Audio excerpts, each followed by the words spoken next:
over the last 10 or 15 years, endurance sports have just exploded. Like we've seen significant growth, not just in the UK, but globally. Running, whether it's, park runs, there's like 7 million. I was reading some data before. There's like 7 million people registered in 2024 for it. We've seen a lot of triathlons, cycling, Hyrox, functional fitness. Like, Dan, when did you start seeing this growth from your side of the world and all the athletes that you work with sort of here in the UK? And I know the origins, a lot of this came from the US. Yeah, it's interesting. I would say, 10 to 15 years, especially for my awareness, really. So, and that's kind of where the brand, I'm not going to go straight onto the brand, but like from my knowledge of it. So Jim, who I work with, who you may or may not be aware of, is also my father. No way. But I did connect the last name. Yeah.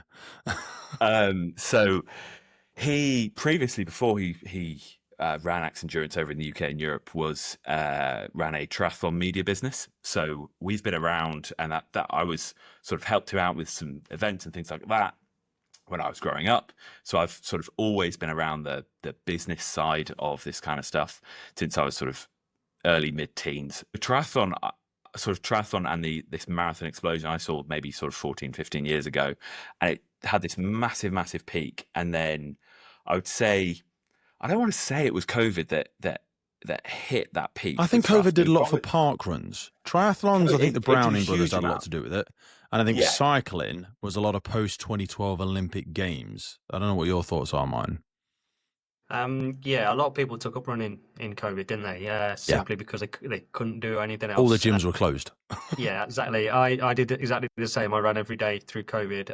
I basically ran myself down to my lowest ever body weight. And when parkrun started back up, I was freaking awesome at running. Yeah. That's coincidentally, that's when I saw the first adverts for Hyrox. I thought, I'm well fast at running, I'll be well good at that. So yeah, that kind of, it's funny how one thing can lead to another thing quite organically without realizing that. I was obviously humbled the second I went and did a Hyrox, thinking that I knew it all or could do it all. But yeah, running during COVID, it set them up. Obviously there was always a phase back when people were a little bit scared of catching it and stuff. But since then, they've gone from like 600 parkruns to 2,000 parkruns in the UK, something like that. It's crazy just how they're still free everywhere, aren't they? Yeah, absolutely. Yeah, we do them every week with the family, and they're 100% free, 9 o'clock every Saturday morning or Sunday morning if you want to do it with I've the kids. done them, but I've never got massively into them, Dan. Can you actually win awards at these things, or does I know, Martin, you're proper into your global rankings. You do do you do that on Strava though? There, like you plot where you are, and you said to me a little while ago, you were like, "Someone's taken my local hill. Yeah, I need to go back to my local hill." This is unrelated, Mr. No One from Nowhere. This is unrelated to parkrun. Okay. Yeah, if you track through Strava, there's something called segments, which are little bits that people have set up that are visible to everybody, and the times for those segments. And they can be short segments. They could be 100 meters long. They could be 10 miles long. And if you run that segment, it will rank your time compared to everyone else that's done it. How does it know you've ran it though? Because it's satellite and it logs it on the Strava servers. It tells you. How do you know I'm not on my bike? Yeah, well, it's got an algorithm that will detect if you went past a certain speed and bin you off. But yeah, there are people that do that. But anyway, yeah. So you would going back to what you said. A friend of mine tried to take a segment. In fact, he did take a segment that just up the road. Oh, the flipper! Which is God damn it! So I went back. This is I went back and ran. I think I ran at about. It was only half a mile, but it was at about 4 minutes 15 pace and slightly uphill. And I was nearly sick afterwards, so I was very committed to getting that back. And he's tried several times since to get it. So. I'm very happy that he's not. But parkrun is and Strava stuff that's different. But though a lot of the parkruns. When did Strava start? Years ago. It's kind of good question. The one they only started gamifying it in the last 6 or 7 years, which I think is why it's exploded. But again, it's that kind of rising tide raises all the ships. I think everything else has sort of supported each other. Do you know what I mean? It's been like a self-perpetuating vertical loop in all of these things supporting each other. But like Strava, I used to think it really was just for the purists and the the triathlons and the marathon runners. But now everybody, you know, even if you're just trying to do your couch to 5K, people are doing the 1K sprints and whatever they do. You know, I think it's really, they do kudos, isn't it? They don't do high fives or anything like that. They've kind of they've social media gamified it, but it's a massively healthy community, isn't it? Yeah, absolutely. It's not just for running though either, is it? It's multi-sport now. And it passes. A lot of people will buy a Garmin watch, and rather than use the Garmin software, they just have it forward everything to Strava. It's kind of the done thing. So a lot of people have Garmin got in there. What about Whoop? Have they not got in there as well? The Garmin software pulls the data off the app, but it connects. It's all been built in already, so you can automatically just connect the two. So it comes out into Garmin and then pops up on Strava, and then I am literally the all gear, no idea guy, because I've got a Gucci new Garmin watch that I'm wearing now. My missus got it for my birthday, and I have no idea how to use it. I know it tells me when the sun sets, and it's got lots of cool stuff. I used my Garmin to do the Hyrox and the Daily You Dozens. use yours for everything. You're very good at data. Absolutely, yeah. Very good at data. Yeah, see, I need to get better at this. I'm running with a £20 Casio watch just with a stopwatch on it because so retro. Well, no, it's more that's so trendy right now, and you know it. Well, no, I was running with my Apple Watch. That broke, and I was like, well, I don't know. I'm looking at all these different ones that you can compare it to. There's those guys that have sponsored Hyrox. Like, Apple Watch is a massive no. The battery, I think you're paying for a brand, and the battery's rubbish. The only thing I want for this is the battery lasts like 20 days or something. And I was like, I can deal with that. So I'm not charging anything unless it lasts more than 5 days. I can't do that life. Even though I charge my phone every night, I get it. But I'm wearing this. I'm not taking it off and faffing about. You know, I work on fire stations, blah, blah, blah. I'm not getting up in the middle of the night and putting my watch on. It's my watch. It lives on my wrist. But do you get obsessed with the data? Because I heard this from a few friends of mine. Like one guy, he had I think Whoop do like a 30-day trial or something like that. And he had it for 30 days. And he sent it back because he was checking every single day. He'd be like, right, good day to go to the gym. Wake up, your strains, or you haven't slept properly. I don't think their strain is that accurate. I hate it. I mean, I don't think Whoop are necessarily ever going to sponsor us anyway, so I'm not slagging them off. But it's like, I don't think the strain thing correlates. I'm not sure. I'm big on heart rate variability, which I know is arguably what they base a lot of their strain on. But heart rate variability, I love. Very, very focused on that. But I'm not convinced by the strain metrics that some of these use. Because also, I don't know if they can be a bit of like, you start to believe the narrative and you go, oh yeah, I am. You know, it's like if someone's poorly in the office in the morning and they're like, oh, Karen's sick. And you go, oh, you know what? I feel a bit sick as well. Yeah. And then like by lunchtime, you're throwing up in the bins. You know, you're like, what was that episode of House? Do you ever used to watch House where one person on the plane got sick and then everyone was throwing up and then he did some sort of placebo that was nothing.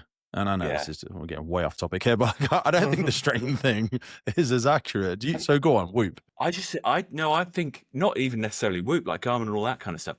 I think I have the ability to get too obsessed with the data and too obsessed with, I need to be doing this, that, and the other. It's like, actually, I'm not a good enough runner to be this obsessed with the data. I just need to go out and run more. Like, I don't need to buy. When I used to work with clients, trainers, and they would say, I need to go and just run a bit more. Yeah, but I've seen the Browning brothers do this, or Usain Bolt does this, and I'm like, he's at step 432. You need to get 9 hours sleep a night and drink 5 liters of water. Don't start asking me if you should have 1 or 2 more or less milligrams of vitamin D. Do you know what I mean? You don't get the fundamentals, and I think that, you know what? I think we saw that biggest with the cycling community. Like every 40-year-old moderately out of shape dad got $5 grand worth of Lycra and bikes. And where I live in the UK, is quite a rich rural area quite close by. And a lot of them have really nice Gucci bikes and cycling around these big open water sites. And I'm like, I don't remember seeing one bloke in all of his gear going on a bike ride with his daughter with like tassels on the end on her bike. I'm like, what is this? What are we doing? What are we doing? Yeah. Well, I don't want to say that, but, you know, your daughter still beat you. That's all I'm saying. Probably. It was carbon graphite, whatever, but she was still better. So what do we think where it came from? So triathlons, marathon, they were always so far outside most people's reach. My sister actually just did her first marathon ever. And fair goddamn play to her. I was so incredibly proud. I've not run a marathon. I've done a half marathon in fire kit. I did the London half thing in pink kit. It is an excuse to the fact I was going to go slow. I was like, oh yeah, but I'm wearing fire kit and a BA set on my back. Give me a break. Do you know what I mean? But doing a marathon is a little bit further outside of a lot of people's reach. But what I think, and I would bring CrossFit into the conversation here, like CrossFit, Hyrox, hybrid games, functional fit. A lot of these have made fitness more accessible. Now, I would caveat that with CrossFit can involve some very technical things that I'm not fully sold on. I do attend a CrossFit gym and it's a cool community and all that jazz. I still think that's probably not quite as accessible. Hyrox have really seemed to have got into some wicked algorithm in how they're making it very accessible. You know, when you like Hyrox finisher, like, well, everybody finishes, whether it takes you 6 hours or 3 hours or 1 hour. And it gives people a massive sense of achievement. And also, I think this more semi to slightly further endurance focus on sport, I think from a longevity perspective, it's just net positive anyway. But then I also don't want us to neglect genuine strength building stuff because, you know, muscle mass and how much you can hold. The thing is, when you say holding muscle mass as a key health indicator for health and longevity, people start thinking of bodybuilders and they go, yeah, but I don't want to become bulky. Like, you know, when your missus goes to the gym for a bit, she goes, I don't want massive arms like Arnold Schwarzenegger. And you're like, baby, trust me, you could do that for a year. You're not going to wake up in the morning and go, oh my God, I've got 21-inch biceps. It's not going to happen. Yeah. So, like, from your perspective, Dan, what do you think is that balance that you're seeing across stuff now? Because I think we kind of are looking at certainly the death of more of the strongman, bodybuilder, muscle mania era. And the sort of sports and idols that we're looking at seem to be a lot more balanced in their approach to health and well-being. Yeah, I think to an extent that is happening. Like, when, just to go back to sort of triathlon and that running stuff, when we started to see more sprint triathlons and Olympic distance triathlons, for people that don't know what they are, just give us what they are. I don't want to lose the listener. Short distance. So an Olympic distance, you're talking, I think it's a 1,500 meter swim, which is still impressive feat. I think it's about a 40k ride and a 10k run. Like, don't at me that I've got that wrong. But and then a sprint is half. I think the swim actually might be hardest for most people there. I could do a 40k ride. That wouldn't take me too long. And that's 10k run. Often a thing. Yeah, 10k run is arguably in most people's wheelhouse. But swimming, when's the last time I went to the pool last week and did like 100 lengths? I was absolutely blowing. It's lovely, low impact sport. It's first though, Pete, isn't it? It's first. Yeah. Yeah. Oh, is it? And it's okay. And it's like 10-15%. Okay. It's like 10-15% of the race or less. But it's what puts people off because they see a big body of water and go, I'm scared of that. Which absolutely realistic, like, open water swimming again. Left that one out, didn't we? That exploded like 10 years ago. But then now we're seeing like Hyrox and running becoming more popular. I think you're right on it's more achievable. They have a ridiculously high finish rate with Hyrox. It's because injury rate is pretty low. The movements aren't that complex. You could realistically teach most people in a gym in half an hour, those 8 stations. Technique on wall balls might not be perfect, but... What would you say is the hardest one, Martin? You've done loads of these. Hardest? Yeah. What's the hardest station? The most difficult in effort for me has always been the burpees because it's a heart rate destroyer. It's not technical at all. It's just get down, get up, get down, get up, but for a long way. And you seem to move through it slowly. So it feels like, I mean, it's... I don't think it's the burpee. I think it's the broad jump, you know. Because I think past middle-aged, most people don't two-footed jump anymore, do they? That whole station is a destroyer of souls. I mean, I've had to resign to doing them what I describe as the old man way, right? You see all the young people on Instagram, the burpee coach, all those guys hopping through it like a frog on crack cocaine, and you're thinking, what is going on with their heart rate? And then I try and do that, and 3 burpees in, I'm a relatively fit guy. I can run a 90-minute heart run, yet 3 burpees, no matter how many I do in training, how many I do in the gym, no matter what I do, I can't maintain them to that capacity. So I resorted. It was only in the last few Hyroxes that I had this epiphany, because I was adamant that I was going to like copy all the popular boys doing it their way, and I couldn't do it. I couldn't sustain it, and I was finding my times were dropping, not getting any better. So I changed how I did it, swallowed a bit of humble pie, and did it the old man way, which is putting a knee up before the foot. It's a simple thing to do, but it took my time down from 5-6 minutes to 4 minutes. Putting a knee up before the foot, as in when you transition back to the standing. So when you're on your front, you bring a knee, foot, jump. Oh, knee. yeah. But it's one tiny change, but it just stops you capping your heart rate. And it allows you to not stop moving. You don't ever have to stop to catch your breath. You're consistent through the stations. And I know for a fact that Jim, your dad, Dan, even bettered that time at Glasgow by, I think it was Glasgow, one of the events, and he got sub 4 minutes, and he's what, 20 years older than me, so unbelievable. So there's a lot to be said from just swallowing that ego for a second. You know what I did? and Because taking a my step knees never enjoy broad jumps. I never fully, I suppose I do fully stand up, but when I jump, I go straight into a full squat when I land. I've seen you do them, Pete. I know. Yeah, I'm Stood quite behind you when fast you at did them, and I don't know why. Yeah, you Yeah, are. because You've got a very natural movement. Not everyone does. Biodynamics plays a part, and if you're yeah, good, if you're I very appreciate good I'm at a little bit squatting, taller, so the jump yeah, bit is. but But that deceleration when you land was always you've something I just didn't and I enjoy. think because you've got strong quads, Yeah. it acts like suspension on a car. You just sit into it like the Yeah, forks on a bike. and then I'm already down there, so the burpee Yeah, almost exactly. feels less. That doesn't feel natural to me, but it looks natural for you. But let's and acknowledge again, I'm also a terrible runner. That's 6 or 1/2 dozen either. Sorry, Dan, I interrupted you. So No. we've started to see the growth of the Hyrox. We Yeah. also got obviously Spartan races and all that sort of jazz as well. Huge. done all I the- mean, but I think all of this is cyclical in a way. Like, again, 8 years ago, Tough Mudder was the thing, and it's Yes. still quite big. There are still people going and doing that all the time. And then I remember seeing Didn't one of them buy the other one like, recently? Yeah, I Spartan think there was a bought big Tough. acquisition, wasn't there? Yeah, Spartan bought Tough, and they now Did operate at the they? same sites. Whereas they used to be competition for one another. Now they'll buy, say, Who's that? It's Joe. I don't know. Yeah, Joe. Yeah, you're right. I can't remember. His Joe. name. I've read his book. He's got a great book. Spartan Anyway, guy, yeah. so they bought Yeah. them. Yeah. And this whole OCR thing was big for a while. Like obstacle course racing was big for a while, and there were even a couple of teams popping up, and then that sort of dips away. And you say about like the death of the bodybuilder and all that kind of thing, and I think it's really easy to get into a bit of a Hyrox or hybrid or whatever you want to call sort of echo chamber of, oh, this is what everyone does. And I was thinking that for a while, and then in the last 6 months, when I've gone really all in on Hyrox training, but I've got a coach who sends me my workouts, Kieran, a guy that we work with. I was like, okay, actually, rather than being in a really nice community gym, I just need all the kit. And the local JD gym to me is 5 minutes from my house. It's 28 quid a month or something. Don't speak to anyone there, but it's got all the kit. And you walk in, JDs are good though, but they have they do have they have the sleds, and B, they do also have the Concept 2 kit.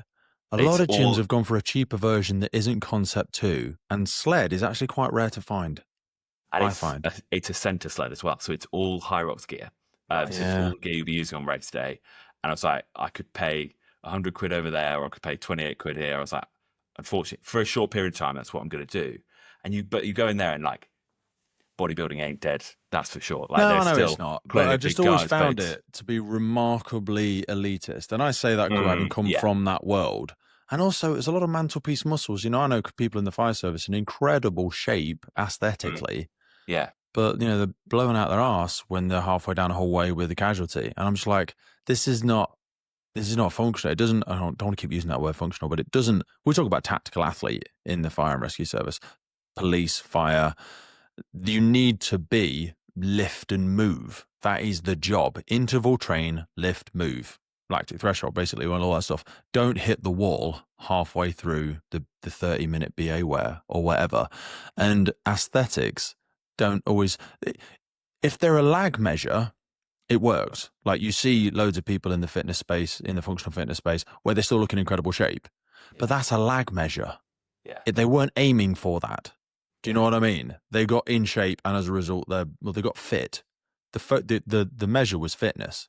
And then as a result, obviously, they look in shape. But if the measure is just look in shape, you can actually, ironically, not develop a very good gas tank. Yeah.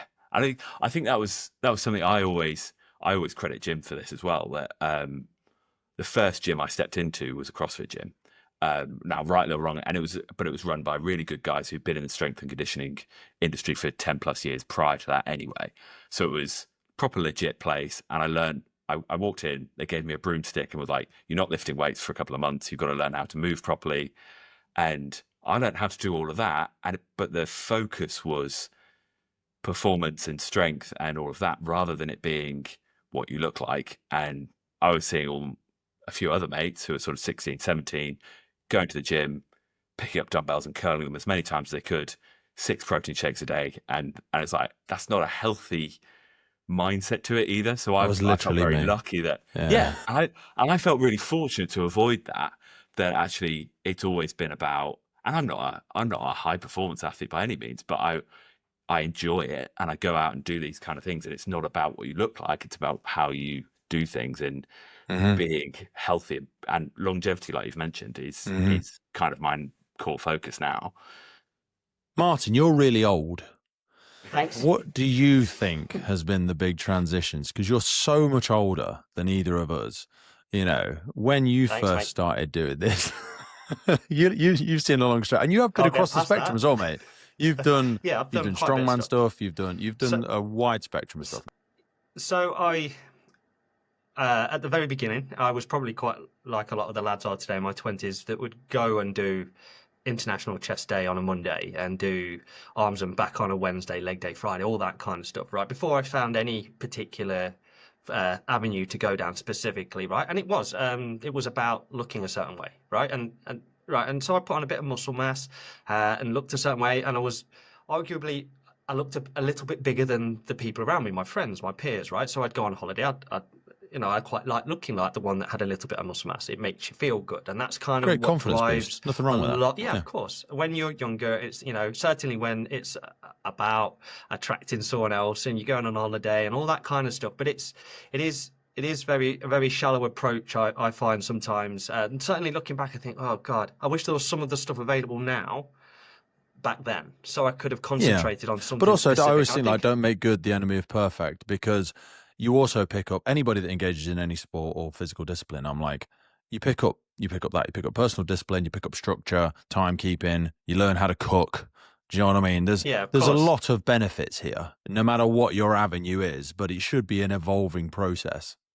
Yeah, and I think like after that, I got a bit bored. I was at there was a big corporate gym, with the swimming pool and the steam rooms, all of that has all the fantastic kit, but it got busy and I got fed up of it. So I started to look around. I thought, right, how can I change this up? I want something new, something different. And there was a new gym that was opening up in Leicester. You might know it, Pete. It's called the Warehouse Gym.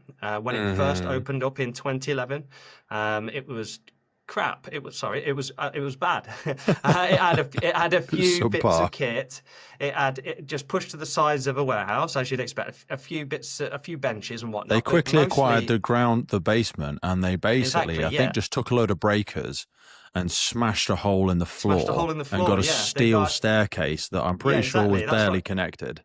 I was there the day when they tried to get one of the tractor tires down into the basement. Instead of taking it round through the doors, they tried to get it down the stairs. They rolled it down the stairs and it got jammed. They had to use industrial lubricant to get it through the hole. Luckily, there was plenty knocking about in the gym. for unknown reasons.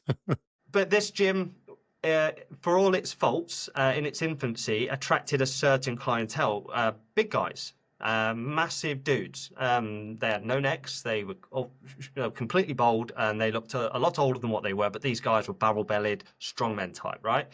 And it was continued me, dude. Harsh. and I didn't really care. I just wanted a bit of space to set out my own workouts. Like, I just needed space. That's essentially all I was after. And I got that, but it was very clear very early on that these big guys were coming and doing really cool stuff, log press, tire flips, all this stuff. And I thought, oh, I quite like the look of that. And before, do you remember the random boxing ring they had in there? Yeah, right at the beginning, just pushed into the corner. Yeah, I got in there with, remember Jay Pateman? Yeah, oh yeah. He was one of the people I'm talking about. Yeah, exactly. Yeah. I love Jay. Did he His son's really strong. Yeah, exactly. So I thought Jay, when I first met him, was just a big fat guy. I knew he was strong, but I thought he was like, let's do some sparring together. I got in there. He hit me once, not even in the face. And I was like, oh, no. We're not doing this. This is really stupid. I think Jay is one of the hardest hitters in the goddamn UK. Like, he's just incredible. Anyway, away from that segue. for Dan's benefit, he held the natural bench press record for a long Yeah. time. So you And he imagine was strength- 100% natural as well. Always has been. And his unbelievable. And son, his squat was, his son now has followed in his footsteps. he Strongest had teenager in the country, 180 I think. kilo overhead static military press. Yeah, unbelievable. Unreal. So That's imagine mad. that he was floating around the Stupid. gym at the same time I joined. So imagine that kind of influence on someone who was looking for change and a direction. And I went down into that basement, down them stairs, into that dark dungeon, as it was called, the dungeon. Yeah.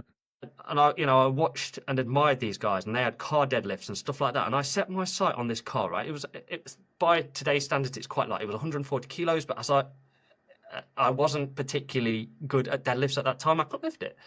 And over the course of a few weeks doing that training, copying those guys, copying what they were doing, I was able to pick it up. And over the course of the next 4 years, I went from this 140 kilo car to putting weights in it, and then having people sit on top of it.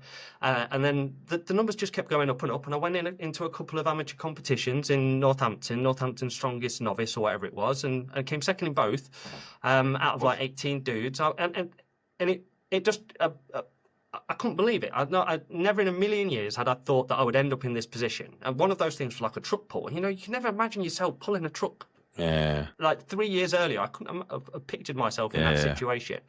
But I sort of got to the end of that. I felt like I think I got an injury that sort of made that decision. I went on holiday and sort of said to myself, right, I'm getting older now. As you said, Pete, I'm getting older. I was about 35 then. And I thought to myself, It's a long time ago, wasn't it? I went on. Thanks, mate. I went on holiday with a busted shoulder. I flew all the way to New Zealand, nursing this shoulder. I went in a camper van for 3 weeks. I couldn't get in and out right because it was hurting me. And I flew all the way back thinking, oh, it's still hurting me. And I went to Loughborough and had some dye injected into it. And I thought, no, that kind of ego lifting, it's not worth it anymore. I enjoyed that chapter, and I very much had to look at it as a chapter without getting too sad that it was over. And then that sort of I sort of fell into running again, and I found a running club, and I needed to run off quite a bit of weight because I was carrying it.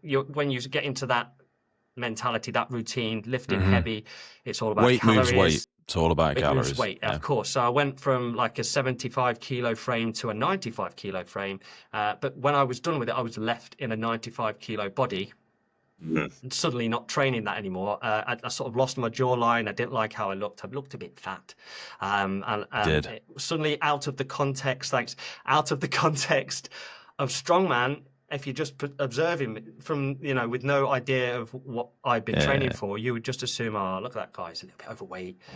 So I thought, right, the best way to sort of drop that weight is running. So and that's when I found parkrun for the first time at Braunston in Leicester, and I would go each week, and that sort of coincided with me having my first child, and then running parkrun each week with a push chair, and push a push chair around a parkrun for enough weeks, you will burn that chub off quite fast. So, and then it sort of butted up against COVID. The other side of COVID started a new chapter, which was Hyrox, and it very much does feel like fitness can come in chapters. In the next 5 years, I might do triathlon. I might try this. Really want to do one. I've got a sprint one in my mind. I want to go back to do more triathlons, but then a sprint one. To do a sprint, 100%. But I don't own a wetsuit. I don't own a bike, so there's some obstacles there. I mean, there's the barriers to those ones. Yeah, the fitness side of things is one thing that you can just get that ready, can't you? You can do that in a gym. You can do that in a swimming pool, but when you start needing a wetsuit and a road bike, there's suddenly money that you've got to spend to get into that sport. I think that's the big one with triathlon, though. And I think that's been the big one, like why running exploded so much was, yes, I know if you're buying a pair of super shoes, they're a couple £100 now, but you can buy a pair of okay running shoes, probably 75 quid. Who is the dude that ran around the world in Crocs or something, wasn't he? Oh, yeah, the ginger all bloke. sorts of, yeah. Crazy. Or, is it Hardest Geezer? Yeah. He didn't do it in Crocs, though, did he? Someone did it in Crocs. He probably would. Anyway, how many Crocs would you need? You don't need all the Gucci gear. You can. It's very accessible. And it's like getting into triathlon. Unfortunately, there is an expense there to be spent to kind of. I know there's some schemes where you can like rent stuff and all that, but it's I guess that's the biggest barrier for some people. But Very nice. So when we started seeing the growth of more of this endurance sport, it really does start to bring into question for people that are looking for those marginal gains. What are things that could aid me in this world? So like you say, for myself way back when, and obviously Martin dabbled there as well, it was let's get masses of protein, let's eat as much as we can. And then for people that wanted to venture a little bit further, there was a whole world of steroids and everything else. When people look into the endurance world, whilst people might look at was the cyclist that won all the stuff, got banned. Oh, how can I not remember that? Come I know on, exactly. Martin, who was it? Was it Chris Boardman? No, Had cancer. Oh, the names. Come on. Oh my God, I'm brain farting all over the place. Google. It. See who you can get there without Chris. No, it wasn't Chris Hoy. No, it's not. No. The American guy won like 8 times. And then you had to give it all back. See who's get there. And cyclist. Livestrong. They had the whole Livestrong thing. You got a horrible sound. Lance Armstrong. There we go. Lance Armstrong. There we go. I thought it was the one you Lance Armstrong. People looked at that and went, yeah. Oh, he took steroids. And it's like, yeah, but that wasn't really helping in a lot of the stuff that he was doing. It was probably the blood doping and the EPO and everything like that. And they're things that I learned a lot about when I was up and coming in the strongman world, because people were even dabbling in that sort of stuff. But when did this whole evolution of, because people were trying to say basically, I'm hitting a wall. How do I not hit the wall? Or how do I push the wall back? And trying to look for marginal gains and get more technical in that side of the world is difficult for people, because I only became aware of supplements around the lactic threshold world probably 3 years ago, obviously when I first learned of this story. And I think it ironically came partially through Martin, but then partially through the origins, was obviously a US-based firefighter as well. So there was kind of a triple threat there. And I don't know, I get a bit romantic when I hear a first responders involved. I'm like, there's kind of an element of trust and authenticity that I assume with stuff when it's a first responder involved. So take us into some of the first origins of when you remember, or your dad remembers, Dan, like lactic threshold supplementation. What is that first and foremost? Try and unpick a little bit of the terminology for us. Yeah. So lactic acid is, so we one of our products is called a lactic acid buffer. When we're talking about lactic acid, really what we're talking about is hydrogen ions. Okay. So you have your lactate and you have your hydrogen ions. Together they make lactic acid. Lactic acid in the body it's a bit of a complex piece, but what we need to think about is we've got 2 main ways that we're training. We're training either aerobically or anaerobically. And most of us know sort of aerobically, you can sort of hold a conversation. You're sort of it's someone on a park run. They're doing it all aerobic. Some people will be pushing. Well, it depends how hard you're pushing your park run. Maybe when you're sprinting the hill bit, you might be touching anaerobic. But when when you can hold a conversation, tends to be that sort of easy way of holding it. So that sort of zone 1 to zone 3 heart rate. As you're going into upwards of zone 4 and zone 5 in our heart rate, so we're really pushing the heart rate up. We're anaerobic. That's when you're struggling to catch your breath. Short bursts, sprints, heavy lifts, all that sort of stuff. Absolutely. So when we're in that anaerobic area, what's happening there is our energy production systems in the body are acting a little bit differently.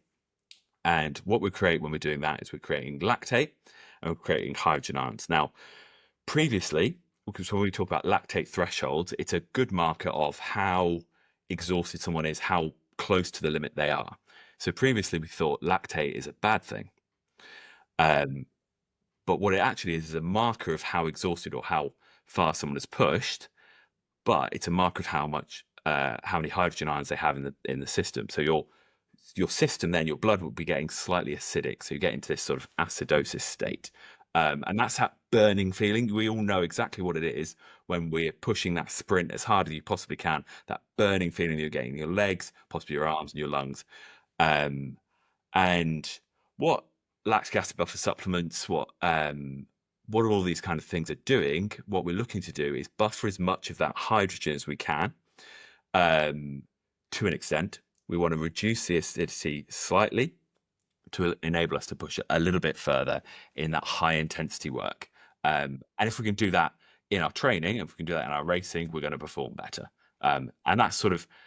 It really is that acid-alkaline balance, isn't it, when you think about pH? Absolutely. I remember the first time I actually learned about this, I'm telling a lie, was when Tony Robbins does a big thing on this, If you've ever been to his Unleash the Power Within weekends, might sound a bit cringy for some people. I did one of these when I was coming out of my recovery many years ago. And he has a big piece. It doesn't promote anything particular, but he talks about acid-alkaline balances, and he talks about drinking certain waters and making your body more alkaline because your body can't store acid. Sorry, your body keeps the blood at a certain pH all the time. Yeah, so when your body starts to become slightly acidic, it can't hold it in the blood past a certain point, so it pushes it into fat and into muscles. That's why A, the muscles burn out, or B, if you're really acidic all the time, you struggle to lose weight no matter how much you train because the acid is getting stored in the muscle because your body's too acidic. And if, drinking alcohol and not sleeping enough and all this sort of stuff keeps your body in that acidic state, as well as if you're really stressed and masses of cortisol and all this sort of stuff. So is that acid alkaline balance, but it's obviously shown in its purest sense when you start to dial out of that aerobic work and you're on that sort of tipping point, I suppose. Yeah. And what we've done, so what people have done previously, and still doing, the most effective thing to do is to train your aerobic base as much as possible. When we talk about somebody having a really good engine, that is that ability to train at those high intensities. Your increasing your aerobic engine is going to help you train aerobically, but also that and your anaerobic state. What people used to do is you can use bicarbonate soda as a buffer. That's something that people, so that stuff that you've got in your cupboard, possibly from all those cakes you're baking, I don't know.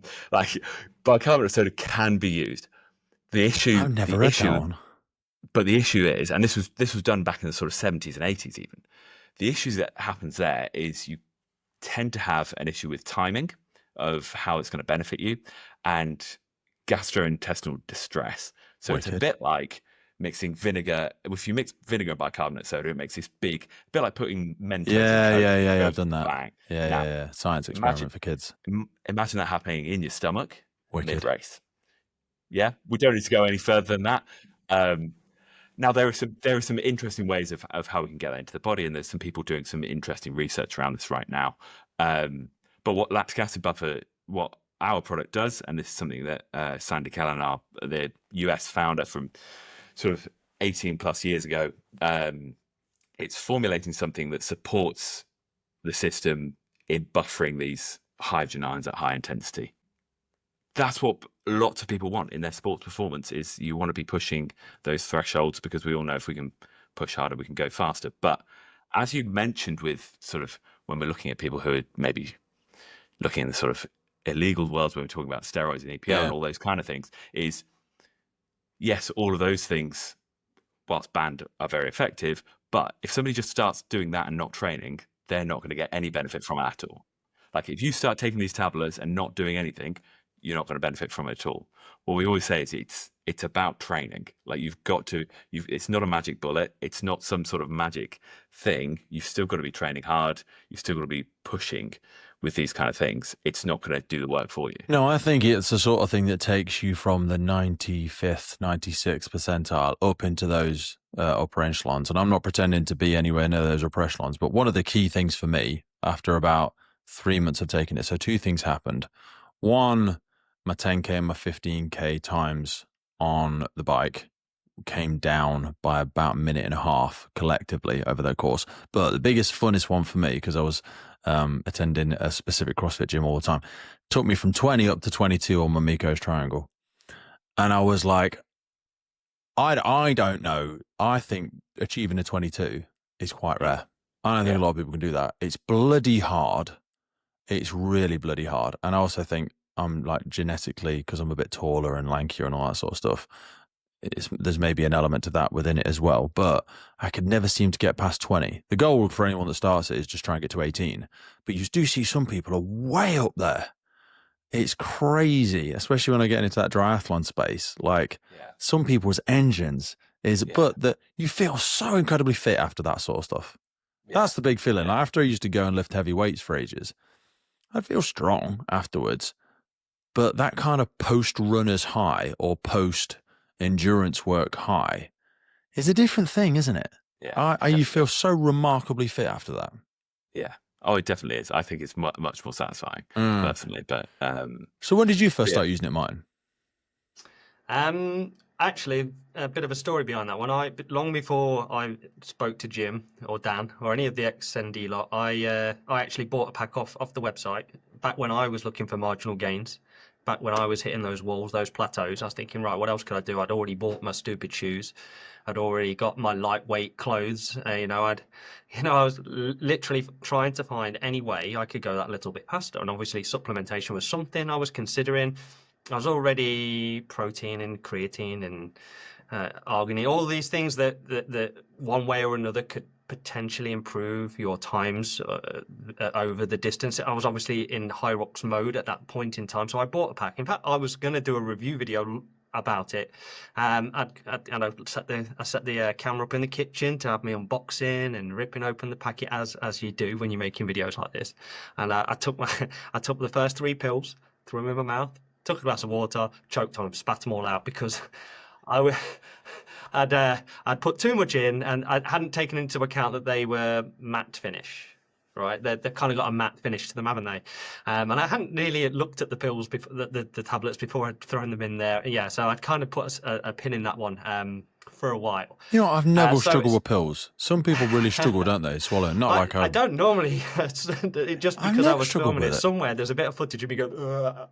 Some people are like that, aren't they? They're like, try and take some half an hour to eat a paracetamol. You're like, Jesus. What I learned that day is take them one at a time, and all is good. Anyway, fast forward, I think about 2.5 years maybe since that point in time. A little bit after that, I got in touch with the Jim and his team, and things have flourished since, and that's been really lovely. But obviously, I've not been taking them the whole time. And a little while back, I was trying to figure out if, without any scientific testing, if I could myself tell the difference, because it's very easy to take something. But it's you not can't like, split test live, can you? You've got to. Yeah, you don't necessarily get like the Popeye eating his spinach kind of thing going on, do you? You don't. Even with things like creatine, you take it and think, oh, is that doing anything? But it's the only thing that really does that is like loads and loads of caffeine. You know what I mean? If you take loads and loads of caffeine, you get the tingly face when you have a pre-workout, and you're like, something's happening. I'm either having a stroke or the supplement's working and stuff like that. You know, the ones that really make you tingle. Anyway, so I thought to myself, how could I do that? So I loaded on the lactic acid buffers. I loaded on them right up until a Hyrox event, right? So I went and did this Hyrox event. I got a good time, like a better time. So I thought, right, is that because of these supplements, or is it because of the training? I'm just Have I done so anything amazing. different? I can't quantify them. So I stopped taking them at the point I did that Hyrox. And 2 weeks later, after not being on them for 2 weeks, I went and did a simulation in the gym.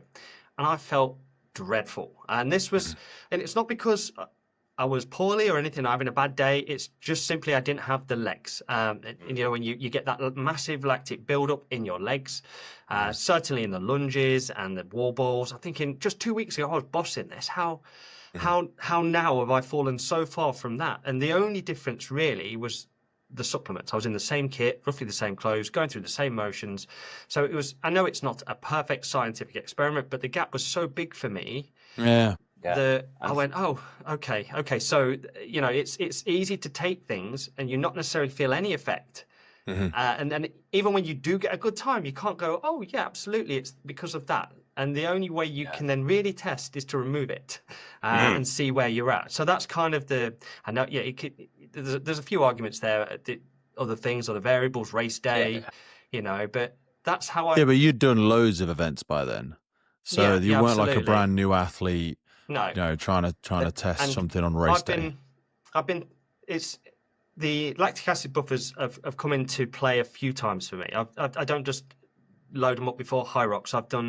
Last year I had a very busy year of lots of different events, and I had 3 huge events, ultramarathons over mountain type thing, 30 miles plus 34 miles, 8 hours out. And I took the lactic acid buffers leading up to that, because there's an enormous amount of quad work to be done when ascending 6,000 feet. And then I took a load of the gels as well. They'd sent me a box of the gels, and those gels are very versatile. They're you know, you can use them for just about anything. So I had 3 or 4 of those in my pack, and I like with a lot of gels, it comes down to, does it upset your tummy? Do you like the flavour?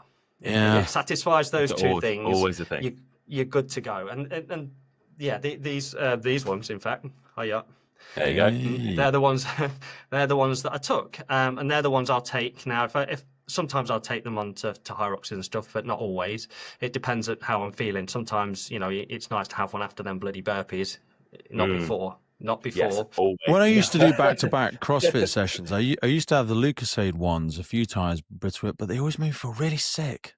Yeah, But I didn't want to the have like a SIS Skittles ones. or anything like that. Or I'd try and it's do like like a Powerade. It would just, I don't know Really what it was. artificial flavours sometimes can really be like, Yeah. It's the number one thing with gels that we find. Like people, we always say to people, don't try them first time on race day, and it's always what works for you works for you. Like it's got to settle in your stomach because it's useless otherwise. It might have all the carbs that you need, but if it doesn't settle in your stomach, it's gonna ruin your race. Yeah, 100%. No experiments on race day. I think that's a big one that I realised. I think we can all. I think just about anyone who's ever done any kind of endurance sport, whether it be a run, if you've had a bellyache halfway through, it ruins it, doesn't it? And if you induce that bellyache yourself, you're shooting yourself in the foot kind of situation, isn't it? So So with this starting to grow, when did you start to shift away solely from just looking at elite athletes? Because the term elite is a very flexible one, but you know, it's a small field of people looking at Olympic athletes, whereas there is a lot of weekend warriors now. You know, there seems to be and I think it's great. You know, I think CrossFit gyms and Hyrox gyms, and they've become the new pubs, haven't they? Yeah. I think like the drinking culture is just dying. My parents talk about this. Like, I feel for clubs because apparently like one nightclub a week closes across the UK. And I feel for, you know, obviously the COVID thing as well. But I said to them, no one's crying about all the record manufacturers that no one buys records anymore. No one's crying about the alarm clock companies because now everyone's got a mobile phone that's got an alarm on it. I'm like, it is sad. I appreciate it, but it's just a shift. It's just an evolution in the way that we socialize in the world, isn't it? So the point I'm trying to get to is we see a lot of quite spicy, you know, athletes just at your local gyms now. You know, you could go to a local gym and find a high-performing marathon runner or, you know, a high-performing, you know, there's a load of people at mine that do like strength and depth up to like a regional level, which is absolutely no joke. You know, I think 10 years ago, those people would have been remarkably high level in the top sort of 5% of people globally. So when did you start to recognize there was a benefit, in diversification in the type of athletes that you're appealing to? So I think the company really, that's always been the focus, is it's fueling those people who, like, obviously we're open to all people who want to do sport. But at the end of the day, we're looking at those people who want to perform at their best. It's maybe not the best person in the world, but it's at their best. And yes, we're open to people who are just starting out in running and all of those kind of things. But as we've sort of touched on already, supplementation is not the first thing that you start with. Get your fundamentals sorted first, Are you sleeping? Are you eating right? Are you drinking enough water? Great. Are you training enough? And then we start to add these other pieces in. And I'm very open with customers when they come to us and say, hey, what should I be taking? I was like, okay, well, what's your goal first? What are we doing? Before we start saying, I'm not just going to send you the whole catalogue of things to buy. It's what do you want to achieve first? And what are we doing now? And then we'll add a few things in and see how they work with you. But we've always been sort of focused on these people who are chasing these intense events or going to these kind of gyms, a bit like we've touched on CrossFit quite a lot. In the States, that was a big, when the company was first starting out in the States, that was a big part for them. It still is a big part for them. They seem to have massively wet the bed a little bit in the last 12 months. Yeah, a little bit. And I think, but the thing is, Hyrox and other things are just stepping into their space. They're just going to eat their lunch. I think it's had a difficult time business wise. I would say would be the nice way of putting it. Professional. Yeah, it's I don't think it's going to go a, away. People forget though, CrossFit the is just the gyms. brand name. They say I do Yeah, the CrossFit. gym, You mean you do functional fitness, and they've just gamified yeah, it. That's just one way of doing it. the gyms will survive Yeah, of course it for will, sure. because the communities are The so gyms will strong do, there. yeah, Yeah, and they'll do, and the good gyms will do really well. yeah, And the event side will evolve, I think. yeah. Yeah, as we've said, it As it goes in always does. cycles. It's fine. 2015, 2016, when these big Netflix documentaries were coming out about CrossFit, everyone wanted to do it. That I was the still love big watching time them. for them. They're Yeah, great. I and watch them now. Like I they're, used to they're watch Pumping Iron fantastic. all the time. Now I watch some CrossFit Games videos Yeah, because it's just awesome. and then everything shifted towards Hyrox because it's like, actually, I don't need to learn how to walk on my hands and do the complex gymnastic That's the movements. bit I just no interest in. And The it's like, gymnastics complex. I've done a bit of that kind of stuff and tweaked my shoulder a couple of times. And it's like, actually, I've also seen people with doing ring muscle ups and hurt themselves. Yeah. It's like, Well, your yes, mobility that'll be map good. might not do Yeah, that, and it's just not yeah. healthy for you. As again, like Olympic lifting, remarkably complex. Comes down to biodynamics again, It doesn't comes it? down to And the biodynamics, and you just biomechanics, might yeah, not and it have is. the right movement pattern for it. I would love to see you in a handstand, Pete, but I wouldn't want to see you in hospital. Do a either. handstand, but I can't walk on it, and also Yeah. I'm just scared to death falling on my neck. You know, Yeah. if I never did a Yeah. handstand again in my life, it's not going to Yeah. change me, and it doesn't. But if your metric of fitness is I'm not fit unless I can do a handstand, since when? No one 20 there years was a ago shift, wasn't cared. there? Yeah, no one cared. When CrossFit came out, there were strongman elements. There were lots of elements that would appeal to me now. But Yeah. they went through a change, a real big change, didn't they? Lifting that bags, upset a lot climbing of ropes, folk. pulling stuff. And Cool. Yeah. Yeah, it changed. I forget which year it changed, but again, there's a documentary about that, the year that I think the CrossFit first changed. little show of it was when they started double unders, and I know that was very early, but I was like, "This is weird." I was like, "This is weird." I think it's a good methodology. I think it's a really good methodology, but I think it's yeah. It's not anything gonna- taken to the it's not- extreme. You know what I mean? Exactly. If And you it's- fully subscribe to it, it creates a very fit individual, doesn't it? Yeah, But very few absolutely. people can 100% commit to it, and you do just end up with everyday people in everyday kind of shapes, not the muscle-bound guys with six packs, not the girls in crop tops, the everyday guys and girls. The You look middle-aged great in a guys, crop top, though. I will say that, Martin. I So will do say you, that mate. So do publicly. you. But you know what I mean, don't you? It's Yeah. while it's the ones with the sexy guys glistening with their tops off and the girls, and that doesn't necessarily represent the majority of people in a But now I think in people that a are starting CrossFit that, box. it's like they're walking down a CrossFit corridor, but when they get to a certain point and some crazy gymnastic stuff starts coming in, they realize there's doors to the left and right, and they can step into hybrid, they can step into Hyrox, they can step into whatever. Do you know what I mean? There's a lot of great things that I think have benefited and branched off that generic sort of general growth of this type of thing within that community. Yeah. Yeah, I think you're bang on with that. It's this accessibility for people who actually might have 3 or 4 hours a week to train, not the people who have 20, 30, 40 hours a week to train. It's okay. I can run. I can do not too complex lifts, and I can learn how to do that, and then I can go and train for that and have that as a different goal away from work and family life. Is I can have that as a goal, and that's something that is achievable, and I can achieve it. So then I can try and optimize that as much as possible, rather than I'm going to go to the competition and there might be something that I really, really cannot do. I'll be great at some parts of it, but I really, really cannot do those parts, or I don't want to risk doing those parts. And yeah, there's pros and cons of it for sure. But I think that's where Hyrox is. It's And horses hybrid for is winning it, courses as well, isn't it, Dan? There's Yeah. like you touched on earlier with Tough Mudder and Spartan Race and now CrossFit and even Hyrox. It attracts broadly at first, like it attracts everyone to the event. It makes it very popular. It booms and it appears very successful. And then tickets start to sell out. The prices start to go up.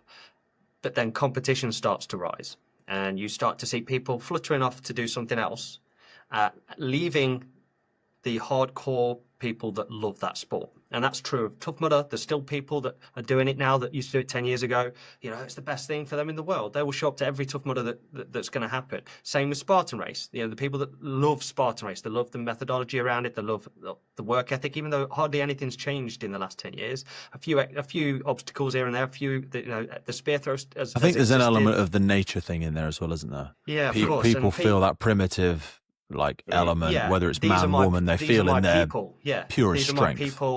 These are my people as well. They with CrossFit, and that's very strong in CrossFit. These are my people. This is my clan. This is what I'm tribe. going to go to war with. Yeah, this is my tribe. And so now the people that flutter between these things, and I'm probably guilty of doing this as well, because I've done Tough Mudder, I've done Spartan Race, I've not done CrossFit. I've found Hyrox now, and for a few years that's sort of dominated my training methodology. It's just what I do at the moment, and like I mentioned earlier, this may just be another chapter. I can't imagine I'd do it forever. I don't know how long it's going to last before people flutter onto something else.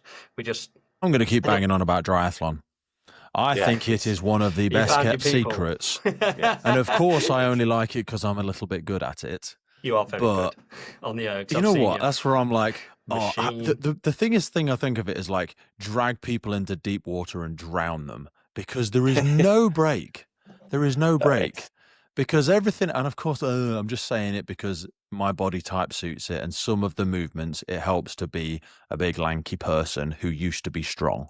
You know what I mean? There's some power elements to it, absolutely, but it is just bang, 1 hour, no stop, and as soon as you've got to be so in tune, feathering that accelerator of yourself, because you will just blow up and it is game over. And I love it. I think it's low impact on the joints for people that have done silly weightlifting in the past, myself included, done damage to things. But underneath the damaged knee and the damaged shoulder, you're still a fit athlete, but you can't do a handstand and you're scared about spinning around a bar because it's really wrenching your shoulders. You go, this is fitness. But because also running, it hurts my knees. Don't enjoy it. Anything past 3K. Not interested. If you don't, a lot of people don't like running because one, they're not good at it, or it sucks, them, right? But it's hard. It is hard, and when you become better at it, it sucks less, and it enables you to do a lot more. And I think a lot of people never get past that first part. They never give it. You've obviously got circumstances because of your knee problems and your surgeries and whatnot, but once you get past that it sucks phase, your legs can get you to places that cars can't get. You know, they can take you like up mountains, and they can take you cross country, and they can take you to places where cars and vehicles and you just won't be able to get. So I've often I think of them as basic human tests. I used to say this to my family, like, you need to be able to swim, you need to be able to run 3K, you need to be able to climb over a wall, and I forget what the other one was. We need to be able to drag each other out of the house if we need to. This is what it's like marrying a firefighter. But I was like, these are basic human tests. If we're down an alleyway, you need to be able to climb over that wall. You need to be able to lift your own body. If suddenly something happens and we need to run up a hill to get away from some sort of danger, you need to be able to run 3K. You don't have to do it really fast. But I just think they're life things, where we create a self-sustaining human being. And I worry about the general health of society. I mean, whilst health and fitness has grown exponentially, there is also a widening of the UK waistline, isn't there? And I think it seems to be it's like the Matthew principle, where the rich get richer and the poor get poorer. I think the fit are getting fitter, but the unfit are really struggling in life and society. But my hope is we've become remarkably health conscious. We've recognised the demand everything's placing on the NHS, and government seems to be incentivising a lot more, I think, in my very small, that we want people to look after their own health a little bit more. Because I think it's just become remarkably obvious when you start to let it go. That's like the domino that tips everything else in your life in the wrong direction, isn't it? I think what you touched on it briefly earlier, didn't you? Longevity is becoming more important to people. Self-sufficiency, not inducing yourself with illness unnecessarily. Everyone can get poorly, but if it's a result of something you've eaten or drink over time, or bad habit, that's awkward. Having to admit that you've done it to yourself. Yes, it's going to be difficult to accept for yourself if you let's say smokers, right? Let's say you've smoked all your life and suddenly you've got cancer, right, because of smoking. I mean, it's a hard pill to swallow to know that you've induced that yourself, isn't it? And I think with the NHS in the state that it is and struggling as it is, the importance of looking after yourself and being a good example to others is more important than ever, because the people that are going to try to fix you or help you are getting further away. You know, getting your appointment in the first place takes time, let alone any actual action after that is 4-6 weeks. Imagine if it's something aggressive that's coming after you. You're going to be dead long before you've seen anyone, and it's a terrible state to be in. And if you then backtrack to something that you've done, what a terrible position to be in. So yeah, it would, in my head, everybody should do whatever they can to avoid these things. But like you say, it's observable everywhere, up and down the country, in all classes of the civilization, from top to bottom.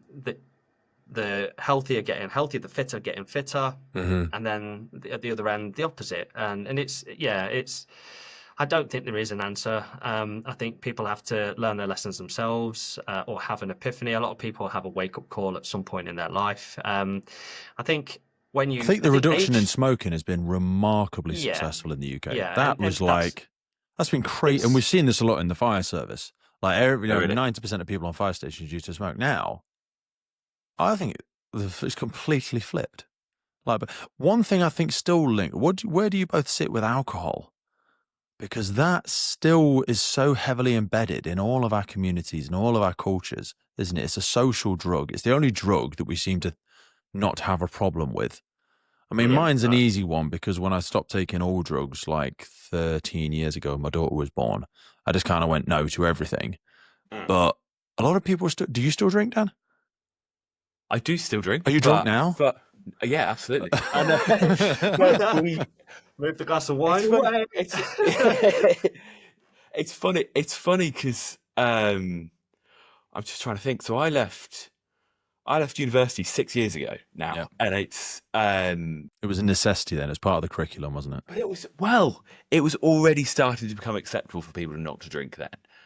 It was rare, but it was starting to become acceptable. And then as we've all grown up a little bit, and some of us are starting to have children, it's become a lot more acceptable that actually someone's showing up, they're not drinking, it's not questioned.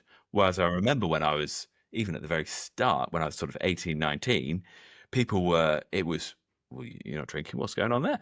And I still see things popping in from my uni that are still on my social media for some reason. And there's a lot more, I think there's a reduction in the maybe half a generation behind me of drinking massively. Well, some data for it. I was looking at Alcohol Change UK. So in 2011, 18% of 24-year-olds came to be teetotal, whereas now it's up to 26%. So a quarter of 24-year-olds are teetotal. 19% of adults in England, 19% of adults in England say they don't drink at all. That's a lot. That's a fifth. I mean, this is also people that I never fill out surveys. So who's filling out surveys these days? Sometimes that's where I question data. I'm like, the rest. Maybe the people that are drinking were just too drunk. I ain't got time for that. I'm off down the pub. I think there's definitely a reduction in the excessive drinking. Like I'll probably have a glass of wine tonight because it's a Friday, but I won't have half a bottle or more. And there's a lot less of that happening. I think that's especially people stopped going out to pubs. I think people drank a lot more in COVID, and then when they moved out of that, I don't think they ever went back to the pubs. So they were drinking a lot at home, but then I don't know if the challenges with the economy and us earning a little bit less money alongside the growth of health and well-being, and also there's a load of alcohol-free stuff now, isn't there? Yeah, that selection's just become huge and really good. That sort of sober culture has really, really, really, really grown. I don't know why. I think part of it's behind this whole explosion in sport, though, that it's more accessible to people. That people are thinking, actually, like I'm thinking, right, I've got a race in 2 weeks' time, and I've got October and December coming up for Hyrox. I'm thinking, actually, I'm definitely not going to be drinking lots at any point in the next 3-4 months, and I'll be cutting my alcohol back very intentionally, because actually I know that it doesn't benefit my performance at all. Well, it doesn't. Yeah, we're all intelligent people, or most people like to think we are themselves. They like to think they are. What's the rationale? Like, if I asked you now, Dan, why are you going to have a drink tonight? Why are you going to have a glass of wine?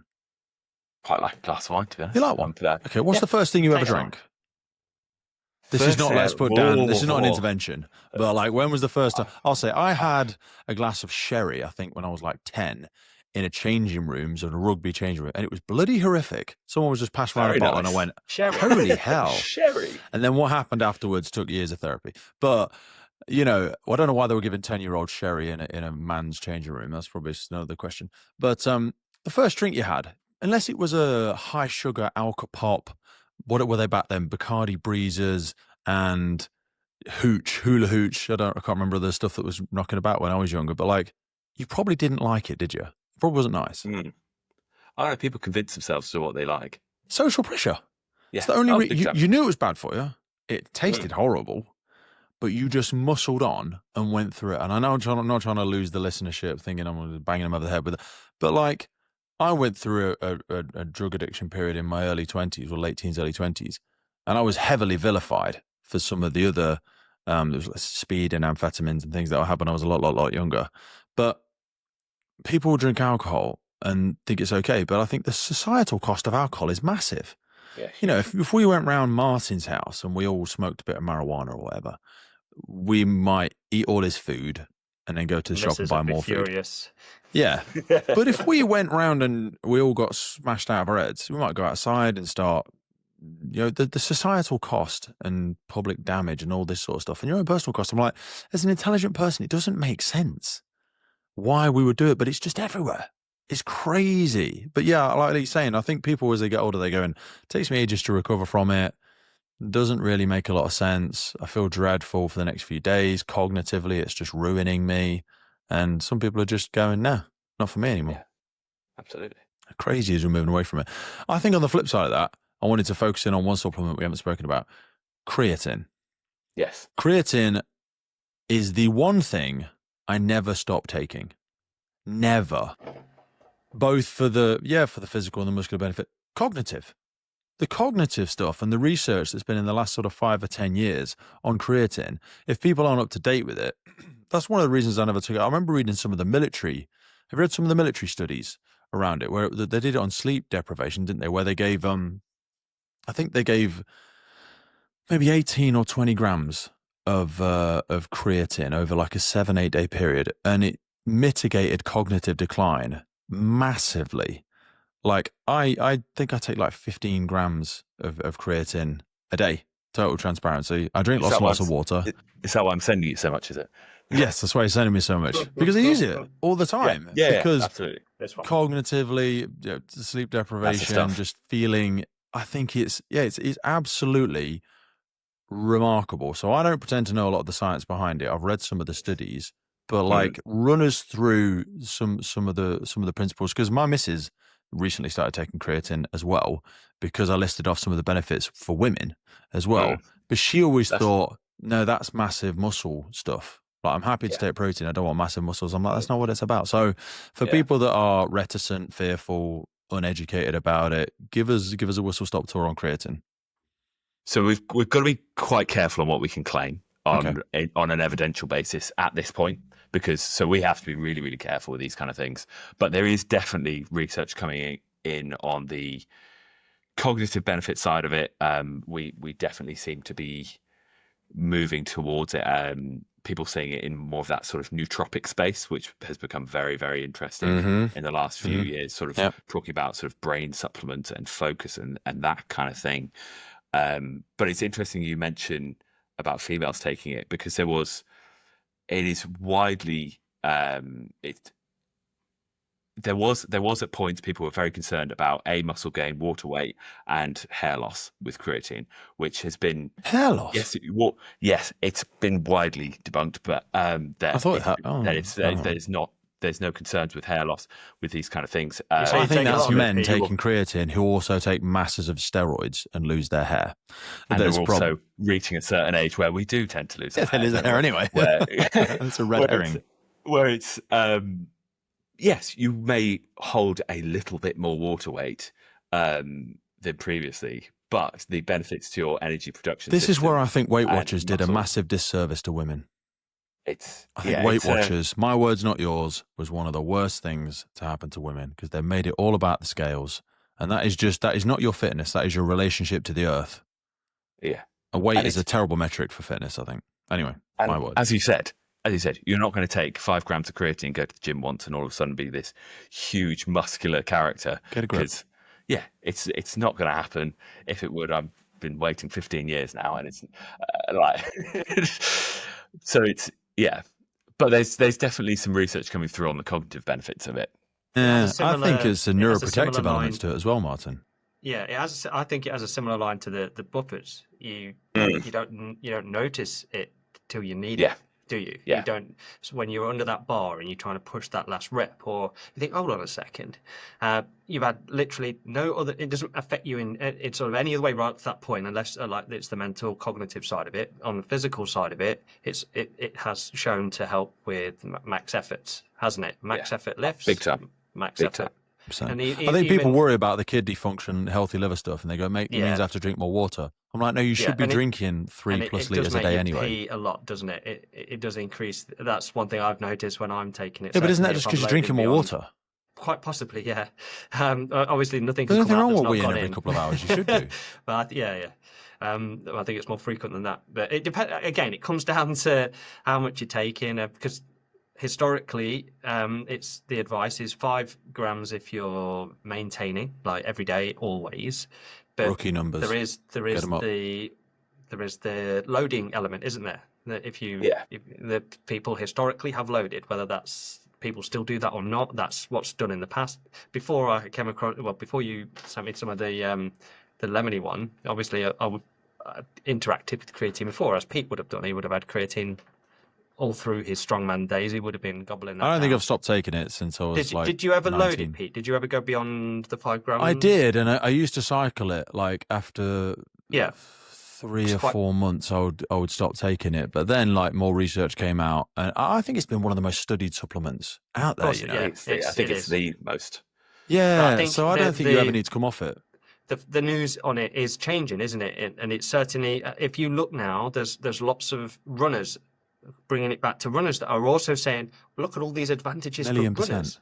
Yeah. And historically, it had only been associated with lifting and strength, and the cognitive benefits had not yet been studied, and they'd not been. Oh, hold on a minute, this guy can do better maths now, or whatever. It doesn't make you smarter; it makes you more. Took creatine and Rain Man. Focus. It gives you not brain. But it's weird. It's been honestly, around forever. For like first responders, it's the cognitive fog that you sometimes get after night shifts. And I've never stopped working as much as I work. Even now, probably work more with the podcast stuff, doing it outside of my working hours and all that sort of jazz. And when I'm preparing for a conversation, and a lot of this stuff is around me being able to access things quickly in my brain. If I try and relate well to people and remember how we met and remember the studies and all that sort of stuff. And I've noticed a marked improvement when I've shifted my creatine. I've not taken anything else special. I've not changed my diet or anything like that. I eat a relatively low sugar diet. Again, I try to be for cognitive benefits. But the creatine stuff, it's one of those that I don't understand why you wouldn't, even if you're not massively into your fitness, to be totally honest with you. I just think it's a general net positive for it. One, I think that people are more nervous about, and I want to be, how long have we been talking for now? I want to be respectful of everybody's time. 1:15. I'm good. Carry on. Jesus Christ, I've done over an hour and 50 minutes already. Yes. Now, I was having a conversation with a doctor the other day, because one of the members of my family is at an age where she is going through a hormonal change in her body. And for women, it drops off a cliff. So people who've got perimenopause, menopause, drops off a cliff, estrogen levels, blah, blah, blah. Happens really quickly. and they notice a massive decline or a change in their hormonal balance. I'm bro sciencing my way through this if it's not obvious. And they take a supplementation. They take hormone replacement therapy in some capacity or another. That's been commonplace for what, 40 years? Something like that. You know, women having hormone supplementation or supporting their testosterone and estrogen balance is commonplace. It's not judged at all. Men, you say testosterone supplement, some people hear steroids. Yeah, talking like TRT. Yeah, like TRT. And you're, what is it you're injecting? I'm not injecting anything, you know. But they hear that and they think bodybuilder. But men, as doesn't drop off a cliff all of a sudden. It progressively drops from like the mid-30s. I think it's about 30s, isn't it? Yeah, 30s onwards. Testosterone levels naturally decline. It affects energy, mood, muscle mass, libido, cognitive sharpness, just your overall health gets worse. And the thing is, because you are getting older, people go, you're just getting older, Dan. I mean, look at Martin. I'm surprised he's dressed. Do you know what I mean? He's just lost it. The cheese has slipped off the cracker now. But you know what I'm saying? Like, we're all, and I've had those challenges in my life, and you start to question, like, you want to keep that drive, you want to keep that confidence, you want to keep, arguably, as you've become a little bit more financially stable, hopefully most men and women have in the later stages of their life, they can sometimes then have the financial privileges of engaging in a certain fitness adventure or just traveling more or climbing mountains or whatever. But that's coming at a stage where their hormones are starting to not work against them, but are starting to drop off. So what do you think the sort of relationship with testosterone levels, supplementation that supports testosterone in aging men, how have you started to see a shift in this? I think the Test Plus isn't actually available in the UK. I think it's predominantly just America. It's very recently been available. But it is available in the UK now. Yes. So we're early stage of the product, but it is available in the UK currently. There you go. It is. Yeah. So testosterone. Yeah. So again, we're very careful with when we're talking, especially when we're talking about something like testosterone, because there are a lot of controlled substances when we're in that space as well. And we have TRT, which you can get through your GP at a certain age and with certain consultations, and if you're willing to wait as long as you can, I think. But the Test Plus product was developed in the States off a need that they were getting from customers where they had men, especially in that sort of 40 plus bracket, who were going after these sort of events that we've discussed, sort of your Hyrox thing, you've got CrossFit, we've got there's an athlete we've worked with in the US for 12 plus years called Josh Bridges. He was I know Josh. Yeah. CrossFit Games athlete. I also, do you know Matt Chan? Navy SEAL. Yes.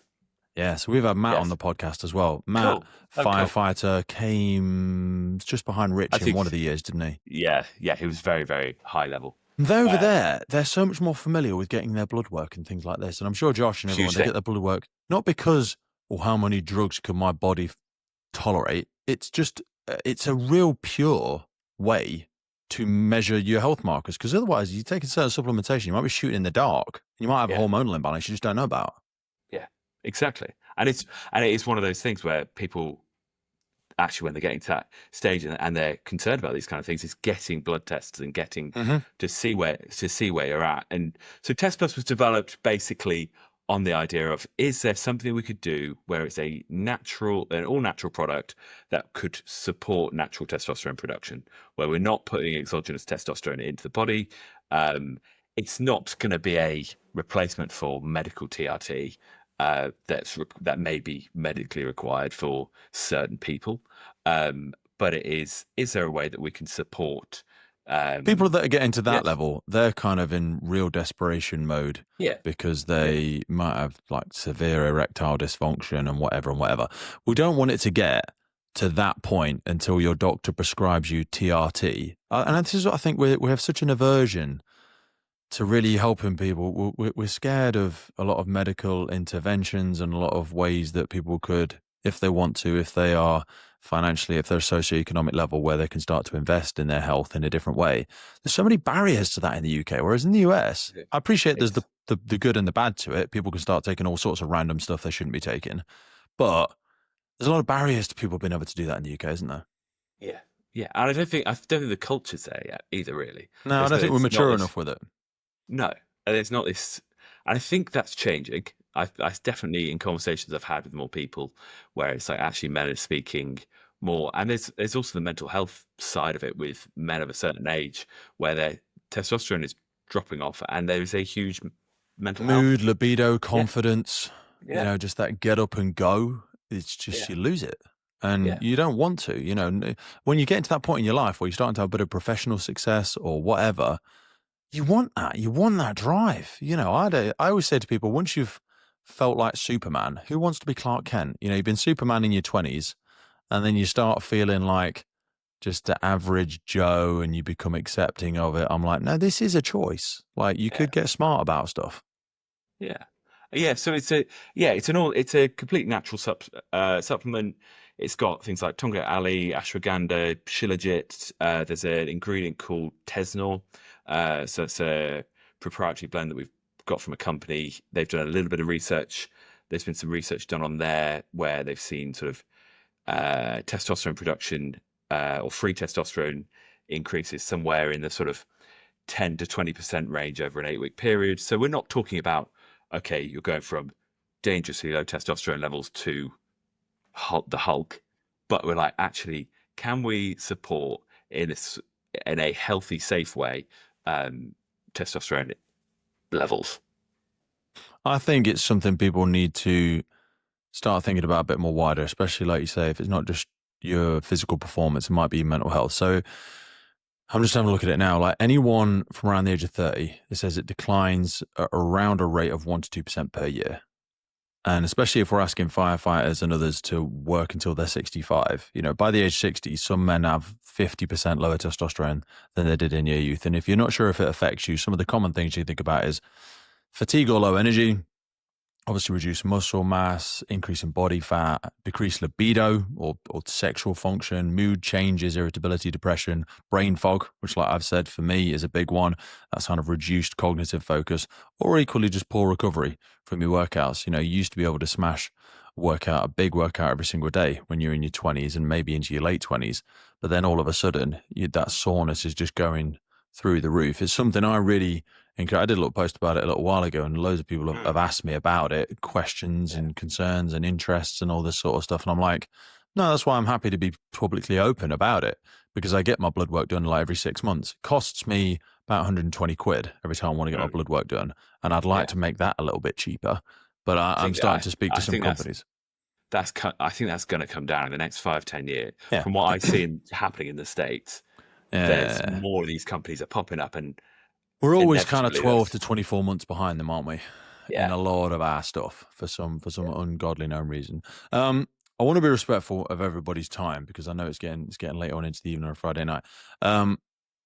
I've taken this certainly with the Xendurance stuff, the lactate threshold. Probably taken this. How long have I been on the lactic buffer now? 6-7 months at least. It's something similar to the creatine. If finances allow and it's worth it for me, I'm going to continue to engage in things like that. Test Plus I've only started a couple of months ago. Seeing some really good benefits from it in terms of cognitive and also a few of the personal elements where it's seen some real benefits that I've seen things change for me. What is the best way for people to get a bit more information about this if we've got athletes that are nervous about trying new supplementation and they can get better information about it? Where's the best place for people to go? So UK-based people is coming over to our website, xendurance.co.uk. We've also got the European website, which is the same URL, just .eu. I don't know how much of your listenership is in the States, but that's just .com. And it's about 17% in the US. Okay, yeah. And it's just get in touch with either via our website or on social media. We don't use any sort of AI chatbots or anything like that. More than likely, you'll be speaking to myself or Jim.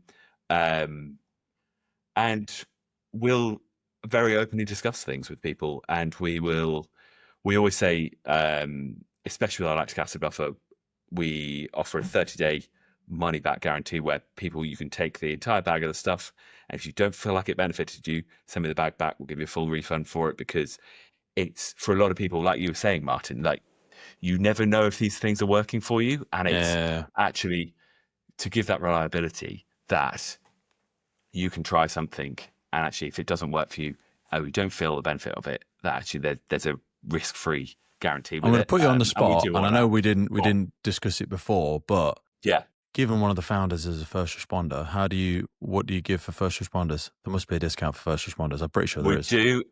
We do. It's I think it's 10%, but I can't remember. I think it might be 20. I'll have to check with you, and I will put it on your... Check in the notes below, because by the time this comes out, me and Dan will have had a bit more of a chat. And if first responders want to try it out, like you said, they get that 30-day money back. They get a little bit of time off, because the rest of society will want everybody to get fit and healthy and want everybody to improve. But 100%. In a perfect world, we would like our first responders to be given every possible opportunity, given the financial constraints and challenges, to keep themselves fit and healthy for as long as possible. Martin, you've got a massively booming YouTube account. I want you to tell people about that, because I think it's one of the best kept secrets of the things that you do. Right, so it started off as little more than a place to put videos, but shortly after COVID and whatnot, needed something else, and it sort of coincided with that Hyrox revelation when I started, and the very first Hyrox at Manchester 22, I took the camera around, and I turned it around for the first time and started talking to it. And as over the years since and the events since, I've started to add narrative and context, and the things that are going on in my life before I race have an impact in how I do on the day. It's not always propaganda. It's not always just showing the good bits. Everybody has bad days. Everybody has good days. But if I only showed the good bits, it'd get very boring very quickly. A lot of people can relate to the stuff that goes wrong as much as the stuff that goes right. And as everybody goes through, not just Hyrox, but things like that, other events like that, it's all a learning curve for everybody, certainly when you first start out.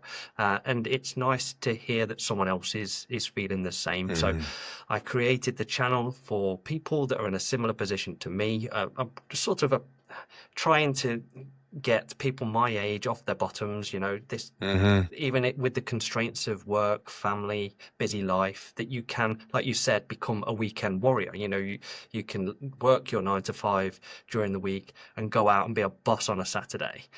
We were saying this before, weren't we, Dan? Like, men now were expected to be, I mean, women have their own challenges as well, but they're supposed to be a god in the bedroom. You're supposed to be earning all the money, and you're still supposed to look like a men's health athlete and be super intellectual and be a great chef and be everything else. Oh, and be back by 5 o'clock if you can be. Do you know what I mean? And I know women have their challenges as well, and everything's difficult, but we've created this image, haven't we, that men should achieve all of those things and still be an incredible athlete and an Adonis. Do you know what I mean? Yeah, and it's rough. Absolutely. Yeah. So the channel did progress over time, and I've found myself signing up to more and more things, more and more adventures, and that's what I'm trying to put out there. There's, like you expressed earlier, I'm a bit older than you, and at some point or another, you realise that there's more sand in the bottom of the hourglass. Someone thought you were my dad when we did that hybrid. Oh, right, okay. I was like, yeah. But no, you know what? What I love about your channel is it's not really about you. As much as you are the hamster that people can experience through it, it's a great way for people to see and experience behind the scenes many of the great events in the UK from a average to slightly better than average athlete. Do you know what I mean? Because when you see the thing on social media and they say, hey, come and do the latest Spartan, you're like, Jesus Christ, I look like none of those people. Yeah. Do you know what I mean? That is not me. And you're very relatable. The way that you deliver the channel, it's not threatening, it's quiet. People follow along with you. And I know you've got great engagement on it. I want to show people what's possible. And if they take that first step into fitness, that any number of these things that I do year to year, 20-something events a year, that's possible for a guy in their mid-40s. My birthday next week. Or a girl, because your missus joins you sometimes as well. Yeah, I'm 45 next week. Go up an age bracket in Hyrox, so everything changes. 45 for the 10th year running. I can't believe it. Respect your elders, man. Okay. Yeah, so it's so as time's gone on, it's just the people that are attracted to that channel. If you look at my statistics, are people my age, my gender. I do try to appeal to ladies as well. I'm not sexist in that respect. I do hope that more You just ladies don't join look the that good in channel, a but dress. I just don't think you pull it off. I think people, I think it's nice to have relatable content. I think that's where I'm trying to go with it. And if there's guys out there that are looking to get into fitness or supplementations, then they're supplementing their activities, then that's a good place to go and have a look, see what's available, because I put myself through an awful amount of pain. I'm not an ultramarathon runner, by the way. I'm bloody terrible at it. But I put myself through 97 miles over the bloody mountains, carrying them bloody gels. Right. I didn't finish Weigh with nothing. them. They don't. But yeah, it was. It's all an adventure, and like I alluded to, there's something. The midlife crisis is real, right? And the epiphany that I had is that there's maybe less functional years ahead of me than there are behind me at 45. I'd be 90 if I doubled my age. So yeah, it's simple maths that I'm trying to make the most of it now. And I want other people to have that epiphany before they start to get regretful, or start Well, I think to people are have realizing resentment. that, Yeah. So I think the logic thread is if you're seeing yourself in your early 30s, mid 30s, late 30s, in your 40s, and you're seeing a change, you're seeing you can't just get away with it anymore, whether you're a first responder or you're a middle-aged man or woman, and thinking, I want to start transitioning a little bit. I want to start trying some of these new events. They look really scary and threatening. Go over to Martin's page, have a look at all of the events that are out there. It's a beautiful buffet and smorgasbord of different variations of things. And if you're already engaging in one level of sport, but you see you need to start transitioning into more hybrid fitness, more functional fitness, more endurance work, head to Martin's page, see what's out there. And when you want help on getting better at it, drop on over to Xendurance, look for those marginal gains, try to go from the good to the great. I think that's kind of the logic thread I'm thinking about. So if they look underneath here, you'll see links to Xendurance, you'll see links to Martin's YouTube page as well. Closing thoughts, Dan? Sorry, I'm going to go on a little bit of a tangent just on what Please Martin do. said there, is that actually, like, we've worked with Martin, like, there's a bit of a, we may not introduce who we all, like, how we all know each other, but we've worked with Martin for, probably 18 months, a couple of years now. Yeah. Sorry to hear that. And but what we really liked about, we like all those things about Martin is actually, it is that relatability, and it's that those are our kind of people. Those are our kind of customers. Those are our kind of people who want to engage in those kind of things, and that's why we like working with people like Martin. And yeah, it's really good to see your channel growing. Yeah. No, I think it's fantastic working. I think one of the things I liked about the XND lot is they're not just aiming at the youthful bunch. They've got a nice spread of people of all ages, and that was. Otherwise, you'd have no chance, would you? I would have no chance. No chance. You'd be the old weird bloke waving at the end of the car park. Mainly going, because, I play? Yeah, exactly. I mean, that's come from Hyrox, though, hasn't it? Because up until then, they wouldn't have broken up age divisions quite as granular as they have. And the sport would be nowhere near where it is. Nowhere near where it is. Of course, yeah. You know what I mean? It's got to be inclusive to those people, because that's where the guys in their 20s, wouldn't it, at the front? Well, the irony is the guys and girls in their 20s might be some of the fittest, but they haven't got any money because they haven't got a job.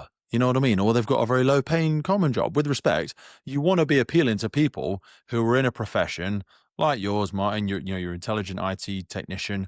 Do you know what I mean? Those people that are a bit more socioeconomically available to do, because Hyrox is expensive. And then when you want to start supplementation alongside it, you know what I mean? That's the bracket of people you should be aiming for. And I think it's a really smart marketing move from the XND lot, from a lot of the fitness world, is don't just focus on the elite, because that's not where the mass of the market is. And you might actually start excluding people. Yeah. I mean, I'm not too proud to admit that I'm chasing Jim's time when I go in October. So I'm 20, he's 60, and I'm 29, and he's Dude's currently savage. So Jim is a legend, I've got to go quicker than 117. Copy his burpees. That seems to be the way to go. Swallow humble pie and put your knee down, man. Come on. You need those bragging rights at the Christmas dinner table. That's not going to fly well if you don't really pull your finger out your bum. Is Jim racing the same day? He's doing doubles this year.